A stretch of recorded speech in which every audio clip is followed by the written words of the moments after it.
When I returned from a quiet visit with an old friend, I expected to find the front porch light on and the warm hum of home waiting behind the door. Instead, I found my life boxed up and dumped like trash. My lamp was lying sideways on the doormat. My suitcase sat against the bushes, half unzipped. On top of everything taped to a photo frame of me and my son was a folded piece of paper. 6 words, no warning, no explanation, just a quiet erasure. And in that moment, I realized something deeper than betrayal had happened. It wasn't just about being pushed out. It was about being replaced without a second thought. Have you ever stood at your own doorstep and realized you no longer belonged there? The air was still that evening, like the kind of quiet before a thunderstorm. I had only been gone a few days, visiting an old friend upstate. Nothing dramatic, no arguments, no lingering tension. At least none I had let myself feel. The house had been calm when I left. Xavier even hugged me at the car. Brianna said she'd water the garden. But as I stepped from the rideshare onto the driveway, something felt wrong. The porch light wasn't on. The windows were dark. Then I saw it. My suitcase sat neatly beside a plastic storage bin. On top sat a pillow I had sewn myself decades ago, edges frayed with time. My night lamp. 2 framed photographs, one of my late husband, one of the 3 of us when Xavier was in college. And next to them, folded once and pinned under a magnet, was a note scrolled in Xavier's handwriting. Sorry, Mom. No space for you anymore. No punctuation, no signature. I stood still for a long while. I didn't cry. I didn't knock. There was nothing to say. I lifted my suitcase carefully, placed the photos inside, tucked the lamp under my arm. I walked away from the door without looking back. My steps didn't echo. No one opened the curtain. The silence was louder than shouting ever could be. At the corner of the street, I stopped, turned around just once. The porch was still dark. I kept walking. I spent that first night on a bench near the community garden, just a few blocks from the house. It wasn't the most comfortable place to rest, but I wasn't ready to call anyone yet. I needed silence. Not the cold silence of a locked door, but the soft, unassuming kind that lives in early morning air and the rustle of maple leaves. The garden had always been my place of calm. Years ago, before Brianna came into the picture, Xavier helped me build a compost bin there. I taught him how to trim herbs without damaging the roots. I used to bring him here after school when he was small. Now I sat in the same spot, older, stiffer, but still trying to piece things together. The sun was just beginning to rise when I walked to the bus stop nearby. I didn't have a clear destination. I just needed to move. By mid-morning, I found myself walking past a row of townhouses not far from the park. One of them looked familiar. Xavier and Brianna had talked about possibly moving there one day. It was a newer development with wide windows and polished railings, and then I saw them. Through the sheer curtains of the corner unit, I spotted Xavier standing near the dining table, his posture tense like a man carrying unspoken burdens. Brianna sat across from him, flipping through a folder with deliberate motions, her manicured nails catching the light. Their heads were close, expressions focused on whatever lay before them. Brianna let out a light chuckle, her voice muffled but clear enough to carry a note of excitement. Xavier responded with a tight smile that didn't reach his eyes, his dark features shadowed in the dim room.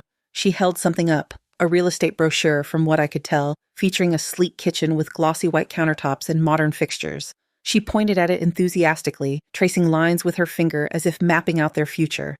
Xavier looked away momentarily, picking up a mug and bringing it to his lips, without taking a sip, his gaze drifting toward the window. For a split second, I thought our eyes met through the glass, but he showed no reaction, his expression blank as if staring into nothing. Perhaps he wasn't seeing anything at all. Brianna said something else, her tone persuasive, and Xavier nodded slowly, his broad shoulders slumping in that familiar way from his teenage years, when he'd rather yield than fight. That was when something inside me shifted, like a veil lifting. All the tiny moments from the past few months rushed back like scattered fragments reassembling. Brianna insisting on handling the utility bills without my input, Xavier dodging conversations about the house repairs, the odd mail arriving with his name but addressed to my home, the subtle hesitations in his voice during our calls. I had overlooked the signs, or perhaps willfully ignored them, convincing myself it was nothing. I stood there frozen until the curtain fluttered slightly, as if stirred by a passing breeze inside. My legs felt leaden as I turned and walked away, not from physical exhaustion, but from an emerging heaviness I couldn't yet fully define, a weight born of dawning awareness. There was no confrontation that day, no banging on the glass or shouting through the door, just the quiet realization that something deliberate had unfolded behind my back. It wasn't a heat-of-the-moment decision. It was planned, calculated, and I had been the last to know. I walked farther than I needed to, ended up at the edge of the lake near the library. The surface of the water was still. I sat on the stone wall and let the stillness settle into me. I didn't cry, but for the first time since I had read that note, I began to wonder how deep the damage truly ran, and just how far back it began. The morning after I wandered toward the public library, not for books, but for the plug-in outlets and quiet. My phone had died sometime in the night, and I hadn't brought a charger on my trip, thinking I'd be home by now. I found a corner near the window, plugged the phone in, and let it buzz back to life. Only one notification blinked on the screen. A missed call. Xavier. No voicemail, no text, just the timestamp around 11:42 p.m. the night before. I stared at it for a moment. He hadn't followed up. I closed the screen and slipped the phone into my pocket. A familiar voice broke the quiet. Someone saying my name, soft at first, then clearer. I turned and saw Ashanti Wilkes. We hadn't seen each other in nearly 6 years. She had been a colleague of mine when I worked in legal insurance review. Smart, sharp-tongued, the kind of woman who read the fine print with a magnifying glass and never missed a deadline. She had always worn her confidence like armor. We hugged briefly. She asked what brought me in. I gave a vague response, just passing time. She nodded, sensing I wasn't ready to spill. She offered coffee from the machine down the hall, and we sat near the side window. After some light chatter about aging knees and politics, she leaned in. She told me she'd run into Brianna a week ago at a local property mixer. Said Brianna was all smiles talking about plans for the house, possibly listing it soon. There was a new development opening up, and she and Xavier were looking into it. Ashanti assumed I had already downsized and moved out. I didn't answer right away. Ashanti read my face like a document under review. She sat up straighter. "Something doesn't feel right," she said. I nodded slowly, letting the silence confirm it. Ashanti asked if I had access to the house title. I said, "I used to." She encouraged me to double-check ownership details. Said she once handled a case where a daughter-in-law had power of attorney, switched quietly, moved her mother-in-law into assisted living, and flipped the house in less than 6 weeks. I felt the color leave my face, but not from fear, from recognition. I had brushed off so many moments. Brianna offering to manage the water bill, Xavier forgetting to hand me the insurance notice, the missing checkbook last spring. They weren't accidents. Ashanti offered to help. She still consulted part-time for women in complicated family transitions. She had seen too many mothers edged out of their own homes by paperwork and polite lies. She handed me her card, though I already had her number stored deep in an old notebook back home. We sat in silence for a while. She didn't press. That was the thing about old friends. They gave space without explanation. Later that day, I walked to the post office and rented a small box, my name, my address, even if it was just a metal drawer in a federal building, a place to redirect anything Brianna or Xavier might still be trying to claim. That evening, as I watched the sun stretch across the sidewalk outside the shelter I had checked into, I felt something different than sadness, a kind of quiet clarity. The storm wasn't over, but now I was finally turning to face it. The key still worked. I hadn't stepped foot inside my old studio in over 5 years, but somehow my hand knew the turn, the slight resistance in the lock, the gentle push to get the warped door to open. The second-floor space above the old bookstore used to be where I met clients, back when I did part-time consulting for insurance claims after Desmond passed, and the house felt too full of memories. I'd kept the lease on this place as a sort of quiet retreat. No one but me and Ashanti ever came here. The air smelled like time had folded in on itself. Dust and lemon oil, the faint trace of printer ink and dried lavender from the sachet I had left in a drawer.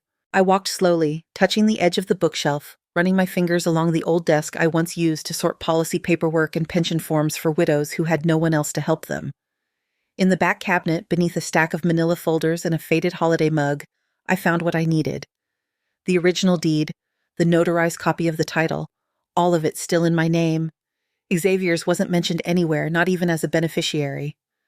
I sat down at the desk and spread out everything in front of me. There was more. I found the co-ownership agreement Desmond and I had drawn up when we bought the house. It explicitly stated that if one of us passed, the other retained full rights. Xavier had never been added, never discussed. We wanted him to make his own life, not take ours. Then came the stack of bills I had kept out of habit. Water, electricity, trash. I flipped through the most recent ones I had brought from the house. All were now addressed to Brianna. My name had been wiped clean. It hadn't been gradual. It had been fast, quiet, surgical. A copy of a utility request form with a forged signature sat at the top of one envelope. I could tell it wasn't my handwriting. They had already begun the process of replacing me, not just in the house, but on paper, as if I had never existed. I didn't cry. Instead, I got up, opened the small fireproof safe I kept under the desk, and placed the deed and the old agreement inside. I added a copy of my ID and the last tax return that still listed the property under my name. Then I locked it. I looked around the room once more. No pictures of Xavier here, just a photo of Desmond and me at a fundraiser. Both laughing, both in the middle of living. I closed the door softly behind me, not because I feared it would slam, but because something sacred had just been disturbed. They thought I was out, but they had no idea what I still held. Not just legally, but in memory, in resolve, and in proof. The next morning I stood quietly at the crosswalk outside Ashanti's office, clutching an envelope tight beneath my coat. Around me, the city hummed with movement, people streaming past with coffee cups and earbuds, thinking about meetings, errands, and nothing close to what I carried in my hands. They didn't know I had been erased slowly and deliberately, but I knew. Ashanti greeted me with that familiar no-nonsense look.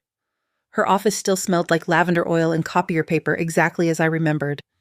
I laid the documents out on her desk without saying a word. The house deed, the joint ownership agreement from decades ago, the forged utility requests, the tax papers, the pieces of me they had tried to cut out. Ashanti didn't flinch.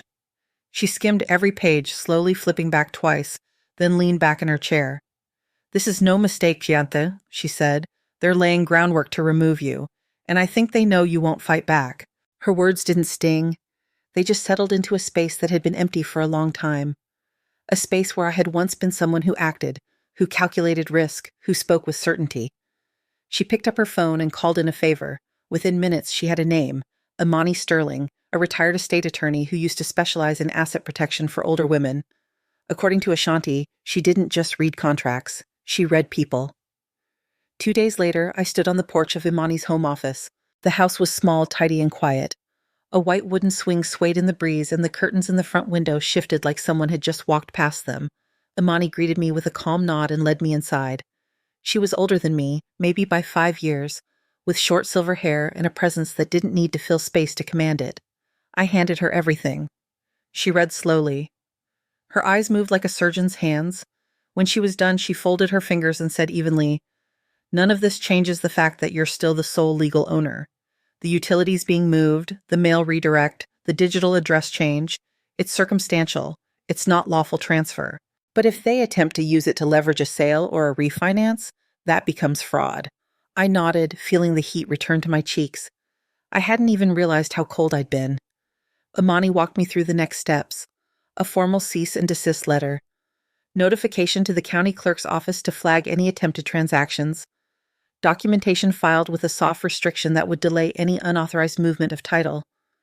It wasn't dramatic, but it was effective. We printed everything that day. I signed with a pen that didn't shake. Ashanti arranged for a courier to deliver one sealed envelope to Xavier's office and another to Brianna's last known workplace. Imani also suggested filing a protective memorandum with the neighborhood council.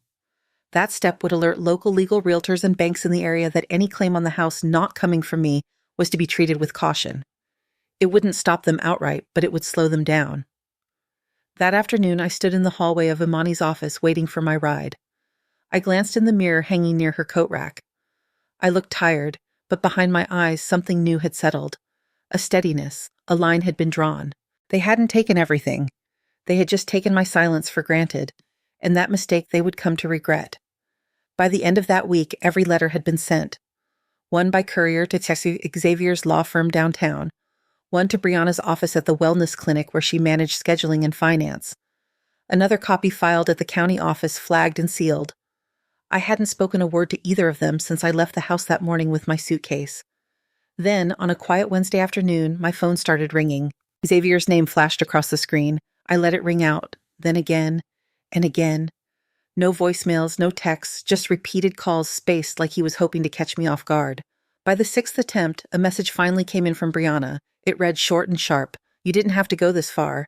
I sat with that message for a long while. I didn't reply, but later that night, I sent one line. "Everything has a reason. So does this." I knew the silence would be louder than any explanation. The next morning, I stopped by my old neighborhood just after sunrise. I didn't go to the house. I only walked along the sidewalk near the park, passing the garden where I used to take Xavier when he was little. I could see the backyard from a distance. The blinds were drawn. By noon, Ashanti called me. Xavier had emailed her firm's generic inbox asking if the documents were valid. Imani answered herself professionally and briefly. She confirmed the cease and desist was active. She included her license number and offered to direct him to the property records if he needed independent confirmation. There were no legal threats, no accusations, just a wall of clarity. That evening, Xavier showed up at my studio. He knocked, then waited a long time. I opened the door just enough to see his face. His eyes were tired, less angry than confused. He asked if we could talk. I stepped aside not to welcome him, but to show I wasn't afraid. He stood by the window looking down at the stack of papers on my table. He said he hadn't known about everything, that Brianna had taken the lead because she thought I needed rest, that it wasn't supposed to escalate this far. I didn't interrupt. Finally, I asked one thing, not as a mother, but as a woman speaking to a grown man who should have known better. Why didn't you stop her? He looked at the floor. His answer came slowly. Because I didn't want the conflict. Because it felt easier to step back. Because I didn't think you'd push back. It wasn't cruelty. It was cowardice. He hadn't chosen her over me. He had chosen silence over discomfort. And that I realized was its own kind of betrayal. He asked if there was anything he could do now. I told him the letters had been sent. The alerts had been filed. The title was no longer vulnerable. The house was no longer in question. I didn't tell him everything, but I told him enough. When he left, I closed the door gently behind him. Not with rage, not with grief, just a quiet kind of certainty, the kind you carry when you've already lost the illusion of family and found something steadier in its place. Yourself. The next few days passed without another word from Xavier or Brianna. I didn't expect an apology, and I certainly didn't expect understanding, but I did expect movement, a reaction. And when it came, it was calculated. Saturday morning, a courier arrived. A white envelope with my name neatly typed, no return address. Inside was a letter from a real estate firm addressed not to me but to Xavier and Brianna. A carbon copy of an internal inquiry form was included, requesting documents for pre-sale evaluation of the house. My house. I didn't panic. I just called Ashanti. She met me at my studio an hour later, scanned the letter, and cursed under her breath. We both knew what this meant. They were trying to test the system to push past the alerts Imani had placed, maybe hoping someone in the system wouldn't catch it. A quiet attempt. Another shadow move. Ashanti was ready. She called Imani and forwarded the documents. Within hours, Imani filed a second-level restriction with the property office and flagged the realtor directly with legal notification. Any further attempt to inquire about the home would require direct authorization from me, notarized and certified. The wall around my house was now reinforced. Still, the audacity stunned me. Not just the attempt to erase me from the deed, but to pretend I had never mattered. As if the years I spent building that home, the love poured into its corners, could be dismissed with a signature forged in convenience. That night, I slept lightly. Sunday afternoon, Xavier came again. He didn't knock, just stood outside the door until I opened it. His eyes held something tighter this time. Not desperation, more like strategy. He asked if we could talk.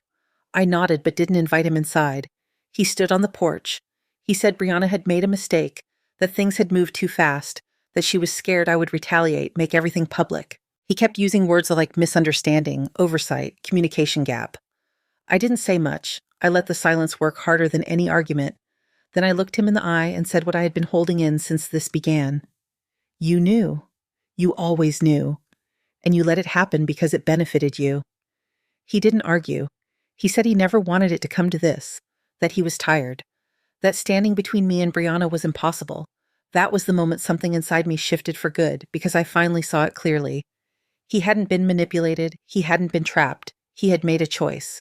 Not because he hated me, but because standing with me would have required courage. And comfort was easier than courage. I thanked him for coming. Then I closed the door, not angrily, not with bitterness, just with the finality of someone who had seen the truth unmasked and could no longer pretend not to see. The morning fog hung low as I crossed the street toward Ashanti's office, a bag of scones in hand and a sense of quiet resolve in my chest. Something told me things weren't done unraveling, and I was right. Ashanti stood by her window when I entered. She didn't turn to greet me. She just held up a file thick with printed pages and said calmly, "I think we've got a problem." She spread the papers across her desk. The first was a digital printout of a loan pre-approval application from a regional bank. It had Xavier's name on it and mine. Next to mine was a signature that looked eerily familiar, but it wasn't mine. It was a sloppy copy of my name, dragged and dropped into boxes I never saw. Ashanti had pulled the documents from a private records monitor she used for certain clients. Something about Xavier's activity had triggered a soft red flag. He had created an online account under a joint ownership profile, submitted fabricated authorization forms, and was attempting to secure a line of credit against the house. The documents included a scanned ID, my old driver's license, and a utility bill with my name barely visible. Just enough to make it look real to someone in a hurry, but not enough to survive scrutiny. Ashanti's face was tight. This isn't just manipulation. It's criminal. I sat down. My stomach was still not from shock, but from a kind of weary clarity. They weren't just removing me from their lives. They were trying to erase my legal existence too. We called Imani. She came to Ashanti's office that afternoon, a leather case tucked under one arm, eyes sharp behind her glasses. She reviewed the paperwork, took her time, then said evenly, "He's created a fictitious authorization trail. That's forgery, wire fraud if he submitted anything online." Imani moved fast. She drafted a formal complaint to the bank's fraud investigation unit, filed a notice with the local district attorney's office under quiet flag protocol. Then she took out a different form, one that would be filed with the neighborhood council and property registrar, freezing any transactions or claims made using my name or address unless verified by me in person. A silent lockdown. Xavier wouldn't know about it until he tried to move again. But when he did, he would hit a wall, a firm one, built from paper and precision. Ashanti sat beside me while Imani worked. Her voice was soft when she said, "Some sons take after their mothers. Others learn from different examples." I didn't respond. I just stared out the window, watching a pair of sparrows wrestle for crumbs on the sidewalk. I thought of Xavier as a little boy running through that same sidewalk with grass-stained jeans and skinned elbows. And then I thought of the man who now tried to write my name into something he didn't earn. By the end of the day, everything was filed. Imani made sure copies were stored in multiple systems, flagged with alerts, and backed up with notarized affidavit. I left with a folder tucked under my arm and something stronger than anger filling my lungs. It was clarity. They had erased me on paper. But now I had written myself back in. The invitation came in the form of a text from Xavier. Short, polite, almost too polite. "We're having a family discussion Saturday. Hope you can come. It's time to clear the air." I stared at the message for a long time. The phrase family discussion sat on the screen like it still meant something, like I still belonged. I didn't respond right away. I forwarded it to Imani and she replied within minutes. "Let me come with you just in case." Saturday afternoon arrived with gray skies and the kind of wind that made you wrap your coat tighter without thinking. Imani picked me up in her sensible navy sedan. She had her briefcase and calm presence and a copy of the cease and desist letter, notarized and bound. The house looked just as I remembered. White shutters, red door, a planter box full of petunias struggling against the cold. But everything felt different, like walking into a replica of your life, built by someone else's hands. Inside, the living room was staged, literally cushions fluffed, candles burning, a cheese board on the table. Brianna stood by the fireplace in a tailored sweater, her smile stretched too wide. Xavier greeted us with a handshake, eyes darting between me and Imani. He looked nervous, not confused, not angry, just prepared. We sat. No one touched the food. Brianna started speaking, her voice smooth, like she was presenting a pitch. "We know there's been some tension lately, and we wanted to invite you here to have an open, respectful dialogue. This is still your home too," she said, gesturing toward the room.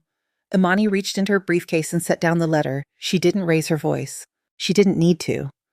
"Actually, this home belongs solely to my client, Ariana Coleman. She remains the legal owner on all official documentation. Any representations otherwise have been formally challenged and recorded. This is not a discussion. It's a confirmation." Silence fell. Xavier paled. Brianna blinked once, then twice. The kind of blink people do when their plans stall midair. Imani continued. "We are also aware of forged documents submitted to multiple institutions. Those filings have been reported and flagged. Further action is pending, but for now my client reserves the right to press charges." Brianna's voice dropped an octave. "This isn't how we wanted to do things." I looked at her for the first time that day. Really looked. And I saw it then. The cracks, the loss of control, the realization that whatever story she'd been spinning had just come unraveled. Xavier tried to speak but stopped himself. He just stared at the document, hands clenched. I stood up. I didn't yell. I didn't make a speech. I just said, You tried to write me out of my own life. You thought I wouldn't notice." Then I turned to leave. Imani followed. At the door, she paused and said one final line. "If you attempt to interfere again, legal proceedings will follow immediately." Outside, the wind was colder, but it felt fresh, cleansing.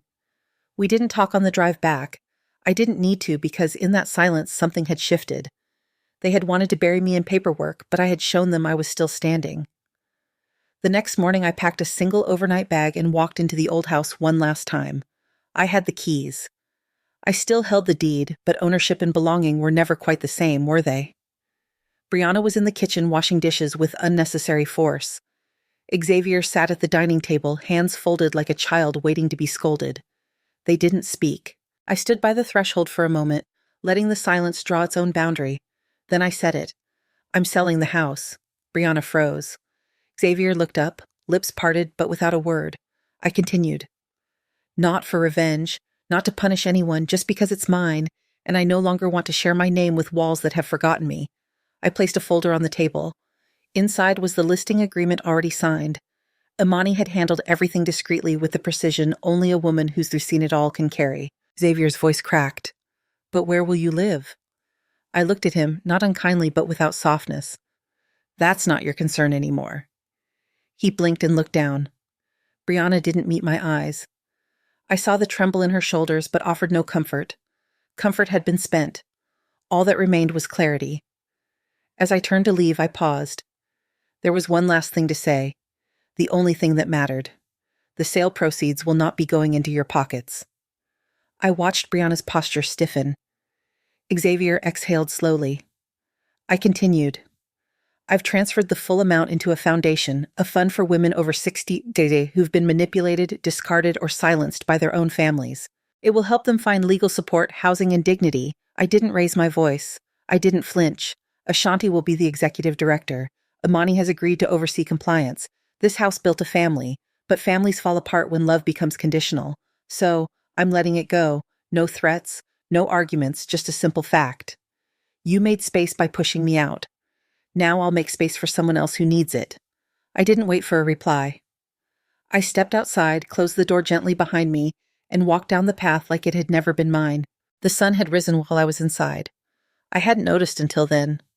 The sidewalk glittered with early frost and my breath fogged in the air, but I felt warm. Warm in a way I hadn't in years. I didn't cry. I didn't look back. Instead, I opened my phone and pulled up the address of my new apartment. Small, quiet, mine.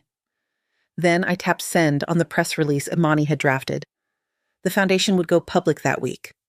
A quiet announcement in the back of a local newsletter. Nothing flashy, but I knew someone would read it. And I hoped they would sit with the feeling, not of anger, but of loss, not because I'd taken anything from them, but because they finally understood what they had thrown away. The apartment was small but filled with morning light. My bedroom window faced east, and each sunrise spilled over the sill like a quiet promise. I kept things simple. A small reading chair near the window. One framed photograph of me alone at the ocean taken years ago. A lavender plant in a clay pot. I named it Mercy. There was no television, just a radio which I turned on in the evenings to listen to local stations, mostly jazz and weather updates. The quiet felt unfamiliar at first, not empty, just new. Every morning I made tea, laced up my walking shoes, and stepped outside. The path behind the complex led through a narrow trail bordered by low pine trees. I walked the same route daily, waving to the woman who jogged in the opposite direction with her golden retriever. We never exchanged words, but after a few weeks, she smiled first. Some days Ashanti would visit bringing pastries and talking about the early response to the foundation. Donations were small but steady. One letter had arrived from a woman in Utah who had read about the fund in a church newsletter. Her story was too familiar. She had written, "Thank you for existing." I read it twice. The old house had officially sold. Brianna and Xavier had moved out before the transfer as required by the paperwork Imani filed. They didn't reach out again. There were no calls, no texts. The silence didn't hurt like I had expected. It didn't feel like abandonment anymore. It felt like space. In the evenings I began writing. Nothing formal, just the pages of memory and thoughts stitched together in a notebook with a soft brown cover. Sometimes I wrote about my childhood. Other times I wrote about silence, how it can be weapon or refuge depending on who holds it. One afternoon, a call came from a women's group in the city. Someone had passed along my name.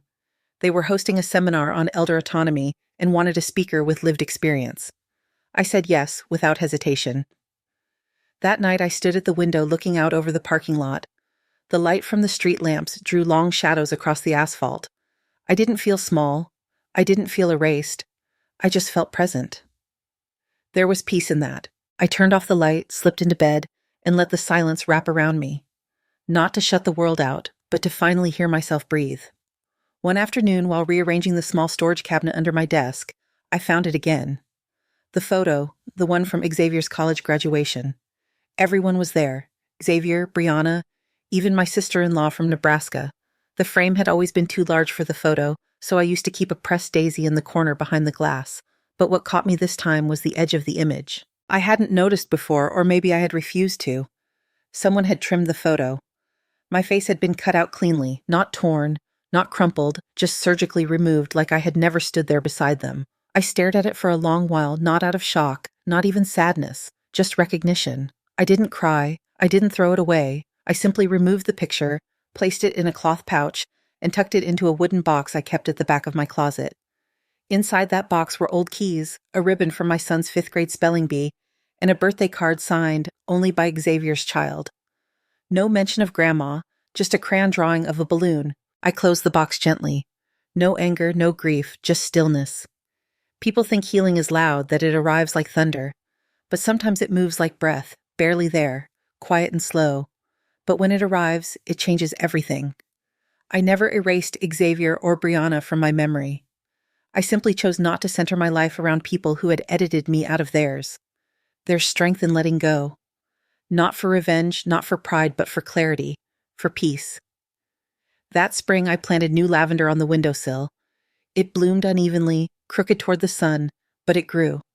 That was enough. I didn't look back, not even once. If this story found a quiet place in you, I thank you for listening. So many women walk through years of silence before they finally choose themselves. Have you ever felt erased, not in words, but in presence? I invite you to share or simply to reflect. Your story, like mine, has weight, and sometimes in telling it or hearing it, we start to bloom again quietly, steadily in our own